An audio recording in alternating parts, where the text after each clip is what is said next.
Mi nombre es Daniel Ríos, mi nombre es Daniel Ríos y hace 3 meses creía que entendía las reglas de supervivencia en el mundo corporativo. Mantén un perfil bajo, sigue las órdenes y nunca eclipses a tu jefe. Durante 4 años, trabajé en una firma de inversión de tamaño mediano llamada Thornell & Price, un lugar donde la ambición era la moneda de cambio y los secretos se negociaban más que las acciones. No era el tipo más llamativo de la sala, pero hacía las cosas, en silencio y limpiamente. No vengo de mucho, crecí en el lado sur, el tipo de lugar donde la gente envejece más rápido que sus años y los sueños no siempre sobrevivían más allá de la secundaria. Mi madre tenía 2 trabajos para mantener las luces encendidas, mi padre se fue cuando yo tenía 8 años. Luché con uñas y dientes para entrar a la universidad, asumí una montaña de deudas y conseguí este trabajo pensando que por fin lo había logrado. En Thornell & Price, reportaba directamente a un hombre llamado Carson Drake, el tipo de jefe que hablaba con una sonrisa burlona permanente y trataba a todos como si fueran desechables, excepto a los clientes. Con ellos se convertía en este vendedor untuoso y demasiado pulcro que se reía demasiado fuerte de chistes sin gracia y hacía promesas que nunca tenía que cumplir. Le gustaba recordarme que tenía suerte de estar aquí, especialmente durante las noches tardías cuando estaba atascado arreglando sus informes o sacándolo de algún lío contable del que se negaba a responsabilizarse. Nunca dije una palabra, ni cuando se llevaba el crédito por mi trabajo, ni cuando bromeaba sobre cómo chicos como yo deberían estar agradecidos solo por estar en el edificio. Necesitaba el sueldo, necesitaba el seguro de salud. En su mayor parte, pensé que si jugaba a largo plazo, tendría mi oportunidad.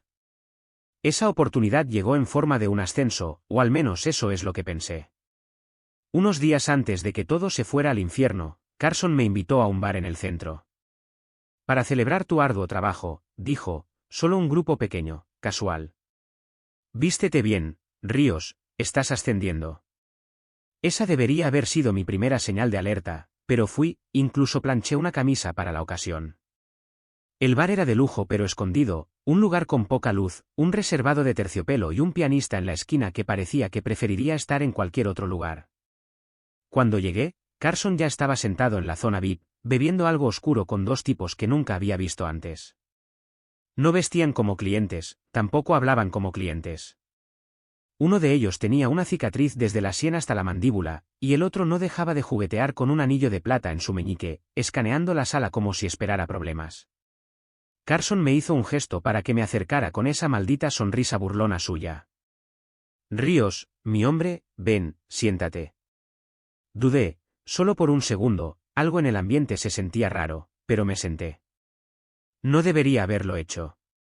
El dueño del bar pasó junto a nuestra mesa, un hombre mayor con ojos cansados y una nariz torcida que parecía haber sido rota más de una vez. Miró a los 2 extraños, luego a mí. Por un segundo, pensé que iba a decir algo. En cambio, solo murmuró en voz baja al pasar, ustedes no pertenecen aquí. Sus vidas corren peligro. Pensé que lo había oído mal, pero no fue así, y esa noche todo cambió. Vi al dueño del bar desaparecer detrás de las puertas de la cocina, su advertencia todavía resonando en mi cabeza como una bola de pinball. Sus vidas corren peligro. ¿Qué quería decir? ¿Estaba siendo simplemente dramático, o había algo en esos 2 hombres silenciosos junto a Carson que no estaba viendo? Carson no parecía afectado, de hecho, brillaba con una satisfacción engreída. Levantó su copa hacia mí y dijo, por Daniel Ríos, la estrella en ascenso de Thornell & Price, el hombre que me salvó el pellejo durante ese desastre del informe trimestral. Los 2 hombres con él no brindaron, solo miraron. Forcé una sonrisa y tomé un sorbo, aunque no pude saborear nada más que la adrenalina subiendo por mi garganta. Mis dedos golpeaban nerviosamente mi vaso, y traté de concentrarme en la conversación, pero no era una conversación, era una trampa. ¿Has oído hablar de Lupo y Richie?, me preguntó Carson casualmente, como si me estuviera probando. No, respondí, negando con la cabeza, debería. Él se rió. Digamos que me ayudan a encargarme de las cosas, extraoficialmente. Lupo, el tipo de la cicatriz, sonrió, revelando un diente de oro. Richie, todavía jugueteando con ese anillo en el meñique, no sonrió, solo me miró fijamente como si estuviera leyendo mi obituario por adelantado. Intenté levantarme. En realidad, Carson, tengo que madrugar mañana. Siéntate, espetó, la sonrisa burlona desapareciendo. No seas grosero. Ese fue el momento en que el tono cambió. Cualquier ilusión de amabilidad que existía antes se había evaporado. El aire se volvió más pesado, como si estuviera empapado en gasolina esperando una chispa. Te traje aquí esta noche, dijo Carson, inclinándose, porque has estado husmeando en lugares donde no debías. Auditorías, correos electrónicos, discrepancias financieras. ¿Crees que no me doy cuenta cuando uno de mis subordinados empieza a olfatear como un perro buscando huesos? Se me heló la sangre. No estaba equivocado. Hacía 2 semanas, me topé con una discrepancia masiva en las cuentas offshore, fondos moviéndose entre empresas fantasma. Los nombres no coincidían, las cantidades eran demasiado perfectas, demasiado limpias. Lo marqué, copié los archivos en un USB y me dije a mí mismo que confrontaría a Carson después de entender el panorama completo. Pero subestimé lo de cerca que me estaba vigilando. Tengo ojos en todas partes, Ríos, dijo. ¿Crees que esos tipos de ti te son leales? ¿Crees que los socios le creerían a un don nadie del lado sur por encima de mí? No respondí, no era necesario, él lo sabía. Carson se reclinó, haciéndole una seña a Richie con la cabeza. Fue entonces cuando se movieron. Antes de que pudiera reaccionar, Richie me agarró la muñeca por debajo de la mesa mientras Lupo me clavaba algo duro y frío en el costado. Una pistola. En un bar. En público. Pero nadie a nuestro alrededor se inmutó, nadie se dio cuenta. Esto no era solo un bar, era una tapadera. Te dije que estuvieras agradecido, dijo Carson, su voz tranquila pero goteando amenaza. Pero te volviste codicioso, te volviste curioso. Y la curiosidad, hizo una pausa, dejando que la pistola se presionara más profundamente en mis costillas, hace que maten a la gente. Mira, dije, tratando de mantener la voz firme, no he ido a nadie. Todavía tengo los archivos, no los he compartido. Pero podrías, respondió, y eso es suficiente. El dueño del bar reapareció entonces, esta vez con un propósito. Se movió rápido, su mano detrás de la barra buscando algo. Oí un clic. No de una pistola, de un interruptor. Las luces en la esquina trasera del bar parpadearon, y de repente, una puerta oculta se abrió cerca de la salida de emergencia. No la había notado antes. El dueño del bar me lanzó una mirada aguda y articuló con los labios, ahora. No dudé. Le di un codazo a Richie lo suficientemente fuerte como para romper su agarre y volqué la mesa. El vidrio se hizo añicos, Lupo tropezó, buscando la pistola de nuevo, pero yo ya me estaba moviendo. Corrí hacia la puerta oculta mientras los disparos sonaban detrás de mí. Los clientes gritaban, el pianista se zambulló para cubrirse, las botellas explotaban detrás de la barra. El dueño del bar me agarró del brazo y me empujó a través de la salida secreta. Corre, ladró. No te detengas. Atraviesa el callejón, piérdelos. ¿Por qué me ayudas?, grité mientras corríamos. Porque tu jefe es demasiado estúpido para darse cuenta de que está jugando con lobos. Y tú, me miró, tú eres la carnada.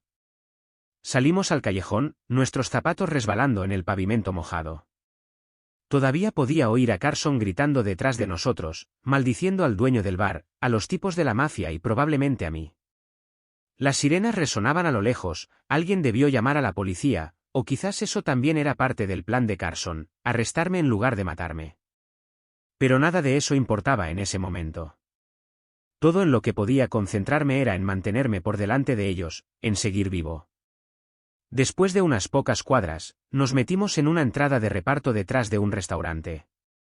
El dueño del bar, cuyo nombre aún no sabía, cerró la puerta detrás de nosotros y me entregó un teléfono desechable. Tienes una oportunidad, dijo. Quienquiera que sea para quien trabajes, en quien confíes, asume que están comprometidos. Si Carson te quiere muerto, necesitas desaparecer. No puedo, dije, jadeando. Tengo los archivos, necesito exponerlo. Él negó con la cabeza. Entonces más vale que te asegures de sobrevivir lo suficiente para hacerlo. Las siguientes 72 horas de mi vida se convirtieron en una tormenta de paranoia, adrenalina e insomnio. Después de escapar por el callejón con la ayuda del dueño del bar, quien finalmente me dijo que se llamaba ese, no fui a casa, no podía. Me deshice de mi teléfono, borré mi portátil y tomé un autobús 3 ciudades más allá hasta un motel barato que olía a moho y café viejo. Pero incluso en esa habitación sofocante y sin ventanas, no podía relajarme. Cada motor de coche afuera me hacía saltar, cada golpe en una puerta vecina hacía que mi corazón se detuviera. Seguía repasando las palabras de Carson una y otra vez en mi cabeza. ¿Crees que los socios le creerían a un don nadie del lado sur por encima de mí? Tenía razón. Si simplemente entraba en Thornmellan Price con mi memoria USB y un discurso justiciero, se reirían de mí o, peor aún, me pondrían en la lista negra antes de llegar al ascensor. Pero tampoco estaba dispuesto a rendirme. Ese archivo en mi unidad USB era condenatorio.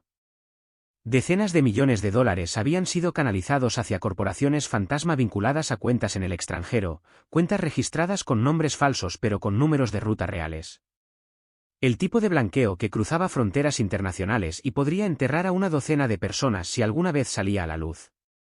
Carson no solo estaba robando, estaba blanqueando dinero para hombres peligrosos, y yo era el idiota que se había topado con ello. Necesitaba ayuda, ayuda de verdad. Alguien con acceso, recursos y, lo más importante, una razón para odiar a Carson tanto como yo. Fue entonces cuando pensé en Natalie. Solía trabajar en Thornmellan Price como jefa de cumplimiento interno. Inteligente, astuta y la única que alguna vez miró a Carson a los ojos y no se inmutó. También fue despedida misteriosamente hace 6 meses, justo después de presentar un informe interno sobre irregularidades financieras. Los rumores decían que le habían pagado o la habían puesto en la lista negra, pero yo recordaba lo furiosa que se veía el día que limpió su oficina. Esa no era alguien a quien habían comprado, era alguien traicionado. Todavía tenía su número personal. Me costó 3 teléfonos desechables y una cuenta de correo electrónico encriptada, pero finalmente logré contactarla. Nos reunimos en una biblioteca en un barrio tranquilo a las afueras de la ciudad. Apareció con gafas oscuras y una sudadera con capucha, escaneando cada rincón como alguien que claramente ya había sido quemado antes. Daniel Ríos, dijo, sentándose sin saludar. Creí que ya estarías muerto. También me alegro de verte, ella sonrió con ironía. Me siento peor. Deslicé el USB sobre la mesa, envuelto en una servilleta manchada de café. Encontré algo. Carson intentó que me mataran. Ella arqueó una ceja, abrió su portátil y conectó la unidad. Mientras hacía clic en los archivos, su sonrisa irónica se desvaneció lentamente. Mierda. Sí, dije, esa es la magnitud del asunto. Me miró, su expresión indescifrable. ¿Sabes lo que es esto? Sé que es ilegal. Es más que ilegal, dijo. Esto es prisión federal para cualquiera que esté vinculado a ello. Carson, los socios, tal vez incluso la junta directiva. Si esto se filtra, diablos, si esto siquiera llega al reportero adecuado, esta empresa no sobrevive. Thornmellan Price estará acabada. Me incliné hacia adelante. ¿Entonces qué hacemos? Ella dudó, pensando. Necesitas pruebas que lo vinculen directamente a Carson. Transferencias bancarias desde su cuenta, registros de reuniones, correos electrónicos, una cadena de custodia. Esto, golpeó la unidad, es un arma cargada, pero todavía necesitas apuntarla. No puedo volver a entrar en el sistema, mi tarjeta de acceso probablemente ha sido desactivada. Natalie sonrió con ironía. La mía no. Nunca revocaron mis credenciales de administrador. Parpadeé. ¿En serio? Ella asintió. El ego de Carson juega a nuestro favor. Pensó que estaba demasiado asustada para hacer algo. Nunca cambió las contraseñas, probablemente asumió que simplemente desaparecería. Entonces, ¿cuál es el plan? Miró a su alrededor, sin inclinarse más cerca. Irrumpimos en la oficina esta noche. Esa noche, alrededor de la medianoche, aparcamos en el garaje subterráneo de la sede de Thornmellan Price en el centro. El edificio estaba en silencio, solo un equipo de personal mínimo. La seguridad era laxa, probablemente porque Carson siempre había creído que las verdaderas amenazas venían del exterior, nunca de su propia gente. Natalie usó su antigua tarjeta de acceso y credenciales para acceder al piso ejecutivo. Nos deslizamos por las sombras, pasando por cubículos vacíos y luces parpadeantes de pasillo. Se sentía surrealista estar de vuelta.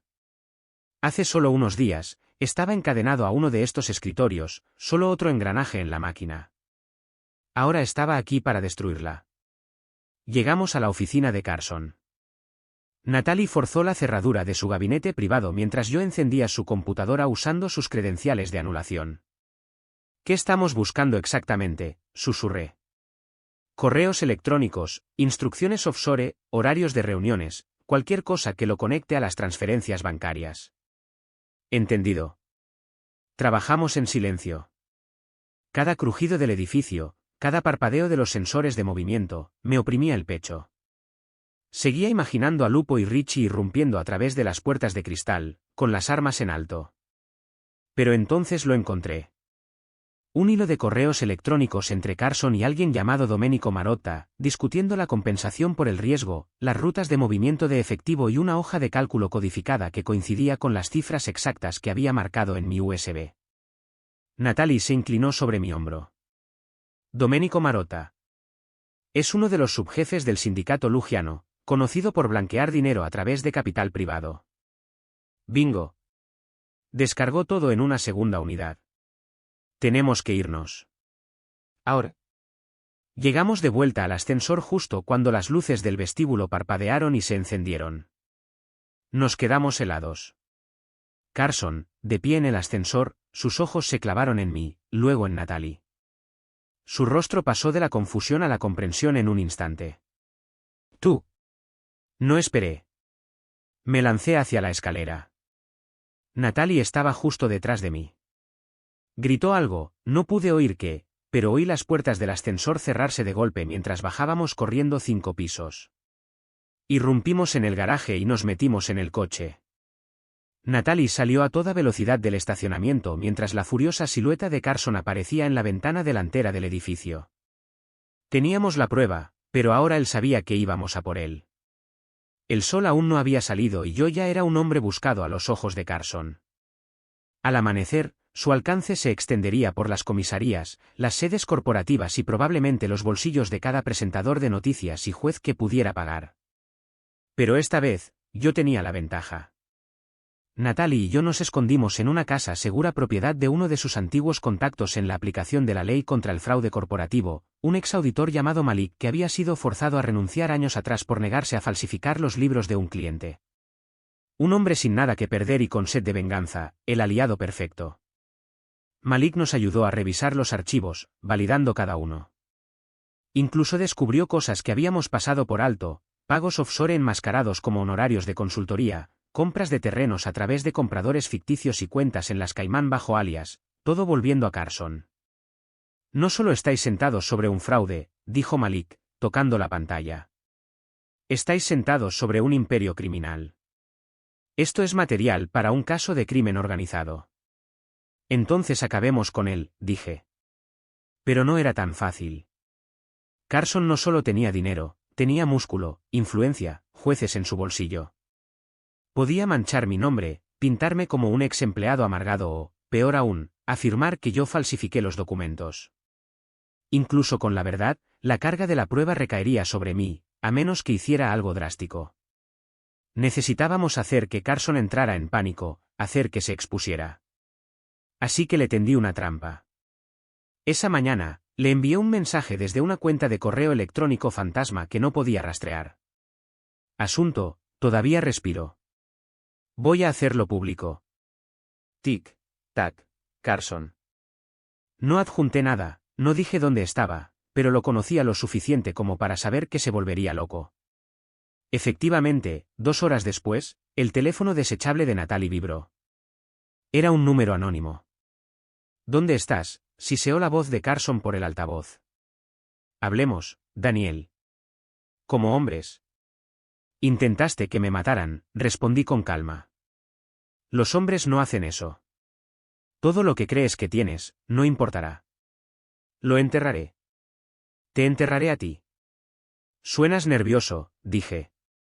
Una pausa. Si quieres arreglar esto, reúnete conmigo esta noche. Solo nosotros. Sonreí. Ese era el Carson que necesitaba, arrogante, demasiado confiado y desesperado por recuperar el control. ¿Dónde? Muelle 19. Después de la medianoche. Sin juegos. Colgué. Malik me miró como si hubiera perdido la cabeza. ¿Vas a reunirte con él? No exactamente, dije. Vamos a asegurarnos de que todo el mundo lo vea. Teníamos menos de 12 horas. Natalie contactó a una amiga en la prensa, una periodista de investigación llamada Karina West, cuya especialidad era exponer la corrupción corporativa. Al principio se mostró escéptica, hasta que le mostramos los archivos. Cuando terminamos, le temblaban las manos. Esto es más grande de lo que imaginaba, susurró. Esto podría hacer estallar todo el sector financiero. ¿Lo publicarás?, le pregunté. No solo lo publicaremos, dijo. Lo transmitiremos en vivo. Te enfrentarás a él y grabaremos todo. El plan era simple. Me reuniría con Carson en el muelle llevando un micrófono y una cámara ocultos. Karina tendría una furgoneta cerca con equipo de transmisión en vivo. Si Carson confesaba, incluso insinuaba los crímenes, iría directamente a su editor y se emitiría antes de que pudiera detenerlo. Al caer la noche, estaba cableado y caminando hacia el muelle neblinoso. El aire frío me picaba en la piel, las olas golpeaban perezosamente contra los tablones de madera. Todo olía a sal y a peligro. Carson ya estaba allí, vistiendo un abrigo que probablemente costaba más que mi salario anual. Solo, o eso creía. Viniste, dijo, como si nos reuniéramos para tomar un café. Quiero terminar con esto, dije. Yo me alejo, tú me dejas vivir. ¿Ese es el trato? Él sonrió, pero la sonrisa no llegó a sus ojos. Tú no te vas con nada, Ríos. Siempre fuiste solo un peón. Y tú siempre fuiste un cobarde, repliqué. Sus fosas nasales se ensancharon, pero mantuvo la calma. ¿Crees que esto es justicia? ¿Unos pocos correos electrónicos y extractos bancarios? ¿Crees que eso me asusta?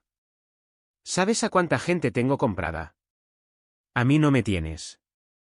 Nunca fuiste más que una carga. Desde el día que entraste en mi oficina con tu corbata de tienda de segunda mano y tus ojos de cachorro, supe que algún día te quebrarías. Solo necesitabas el empujón adecuado. Así que por eso enviaste matones a por mí, pregunté. Lupo y Richie, ¿sabes que tirotearon un bar? Su mandíbula se tensó. Fueron una advertencia. Entonces deberías haber enviado una bala, dije. Porque ahora vas a ir a la cárcel. Fue entonces cuando lo perdió. ¿Crees que esto termina conmigo?, espetó. Esto llega más alto de lo que puedas imaginar. Los socios, la junta directiva, la mitad de la gente que financia esta ciudad está en mi bolsillo. Yo soy el dueño del sistema. Y eso fue todo. La confesión. La voz de Natalie crujió en mi auricular. Lo tenemos. Cada palabra. Le sonreí a Carson. Gracias por jugar. Se quedó helado. Sus ojos se desviaron más allá de mí, divisando la furgoneta sin marcar al final del muelle.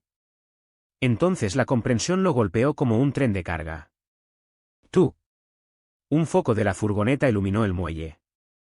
Karina salió con su teléfono en alto. Sonríe para la gente, Carson. Estás en vivo. Se abalanzó sobre mí, pero dos figuras emergieron de las sombras. Malik y un exoficial de seguridad en el que Natalie confiaba. Lo inmovilizaron en el suelo antes de que pudiera hacer nada. Segundos después, luces intermitentes rojas y azules llenaron el cielo. Policías, de verdad, del tipo que Carson no había comprado todavía. Lo esposaron mientras gritaba amenazas en la noche, gritando sobre abogados y demandas y cómo nada se mantendría. Pero sí lo haría, porque ahora el mundo estaba mirando. Las repercusiones fueron nucleares. Tormelan Price colapsó en cuestión de días. El FBI registró cada piso. Cada socio corrupto fue nombrado en los archivos. Múltiples arrestos, demandas civiles, cuentas congeladas. Incluso la familia Luciano se distanció públicamente para evitar la exposición. En cuanto a Carson, fue acusado de 23 delitos graves: fraude, blanqueo de dinero, conspiración, intento de asesinato. Su juicio se convirtió en el mayor escándalo corporativo de la década. Y yo me alejé. No con dinero, no con fama, sino con mi nombre intacto. Natalie fundó su propia firma de cumplimiento. Malik volvió a la consultoría. Y yo volví a casa, al lado sur. Me tomé un tiempo libre, me recuperé, volví a conectar con mi madre. Dormí toda la noche por primera vez en meses. Y a veces, cuando paso junto a la televisión en el supermercado y veo la foto policial de Carson en la pantalla, sonrío. Porque la verdad todavía importa, incluso si tienes que luchar a través del infierno para demostrarla. 3 semanas después del arresto de Carson, finalmente me permití respirar. No solo el tipo de aliento que tomas entre pasos o mientras esperas que suene un microondas. Me refiero al aliento profundo, que expande el pecho y relaja el alma, que solo llega cuando la tormenta ha pasado y sigues de pie. Por primera vez en lo que parecieron años, no estaba sobreviviendo, estaba viviendo. Me mantuve fuera del radar por un tiempo. El frenesí mediático fue abrumador. Reporteros acampaban fuera de la casa de mi madre, antiguos compañeros de universidad de los que no había sabido nada en años de repente me enviaban mensajes como si fuéramos los mejores amigos. Oye, tío, te vi en las noticias, qué locura. ¿Quieres tomar una cerveza? No, gracias. No quería la atención, no quería un contrato para un libro ni un foco de atención moralista. Lo único que siempre quise fue hacer mi trabajo, ganarme la vida y dormir por la noche con la conciencia tranquila. De alguna manera, eso se había convertido en un acto revolucionario. Pero aún quedaban asuntos pendientes. Me reuní con Karina de nuevo un mes después de que la historia estallara. Se había convertido en una especie de icono mediático, su artículo se había vuelto viral en todos los principales medios. Ganó premios, pero nunca olvidó quién lo hizo posible. La gente te llama héroe, dijo, bebiendo café solo frente a mí en una tranquila cafetería del lado norte. Negué con la cabeza. No lo soy. Expusiste una de las mayores redes de delincuencia financiera de los últimos 10 años. Solo no quería morir, dije con una sonrisa seca. Ella se rió. A veces, la supervivencia es heroísmo. Me ofreció un trato. Asesorarla en su próximo reportaje. Fraude gubernamental de alto nivel, grandes fortunas, terreno peligroso. Era tentador, pero dije que no. ¿Por qué?, preguntó. Porque no soy ese tipo, respondí. Pasé años escondiéndome detrás de hojas de cálculo. Cuando finalmente me levanté, el mundo casi me aplasta por ello. No quiero perseguir la corrupción para ganarme la vida, quiero construir algo honesto. Así que lo hice. Contacté a Natalie y Malik con una idea, una firma de integridad financiera sin fines de lucro.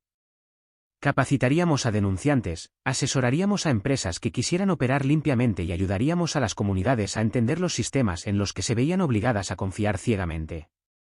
La llamaríamos Veritas Finance. Para mi sorpresa, ambos dijeron que sí de inmediato. No tienes oportunidades como esta 2 veces, me dijo Malik por teléfono. Tenemos impulso, aprovechémoslo. Natalie incluso puso el capital inicial.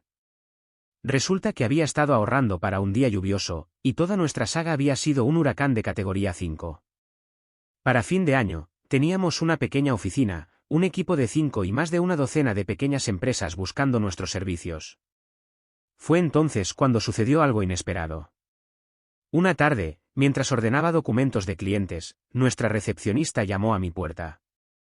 «Hay alguien aquí para verte», dijo con vacilación. «Dice que lo conoces». Salí al vestíbulo y me quedé helado. ¿Ese? El dueño del bar. Se veía tal como lo recordaba, nariz torcida, ojos cansados, un ceño fruncido permanente tallado en su rostro curtido. Pero esta vez, había una suave calma detrás de su expresión, algo parecido a paz. Escuché que estabas haciendo cosas buenas, dijo simplemente. ¿Lo intento? Me entregó un recorte de periódico doblado. Un artículo sobre la sentencia de Carson, 35 años sin libertad condicional. Quería ver eso con mis propios ojos, dijo. Asentí. Me salvaste la vida, ¿sabes? Se encogió de hombros. No pareció gran cosa en ese momento. Solo hice lo correcto. Eso es más que la mayoría. Miró alrededor de la oficina, notó nuestros escritorios abarrotados, la pared de archivos de casos, la cafetera que nunca funcionaba bien. Se siente honesto, dijo. Ese es el objetivo. Asintió lentamente, luego se dio la vuelta para irse. Pero antes de salir, dijo algo que se me quedó grabado. Tenías todas las razones para huir, pero te quedaste y luchaste. Eso es raro. Eso importa. No dije nada. Solo lo vi caminar hacia el sol del atardecer, desapareciendo como un fantasma de otro capítulo de mi vida. Para la primavera, Veritas Finance se había expandido. Estábamos asumiendo clientes más grandes, empleados más valientes nos contactaban desde corporaciones, escuelas, incluso hospitales. No solo estábamos arreglando sistemas, estábamos enseñando a la gente a levantarse dentro de ellos. Pero incluso con nuestro creciente impacto, nunca olvidé cómo empezó.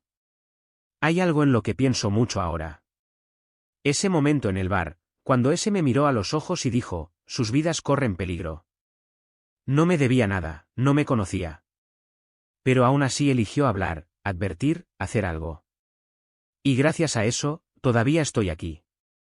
Me hizo darme cuenta de que a veces solo se necesita un momento de valentía, solo uno, para cambiar la vida entera de alguien. Así que eso es lo que intento hacer ahora, dar a la gente el valor para tomar ese único momento, el primer paso.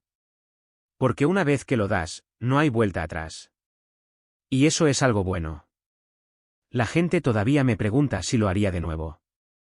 Si sabiendo que Carson intentaría matarme, si sabiendo que perdería mi trabajo, que sería perseguido, que casi lo perdería todo, expondría aún así la verdad. Siempre respondo de la misma manera, sí. Porque gané más de lo que perdí. Encontré mi voz. Encontré aliados. Encontré un propósito. Y lo más importante, descubrí quién era realmente cuando todo lo demás fue despojado. No solo un tipo de los números, no solo un desvalido del lado sur, sino un superviviente, un luchador, un constructor. Mi nombre es Daniel Ríos y ya no tengo miedo.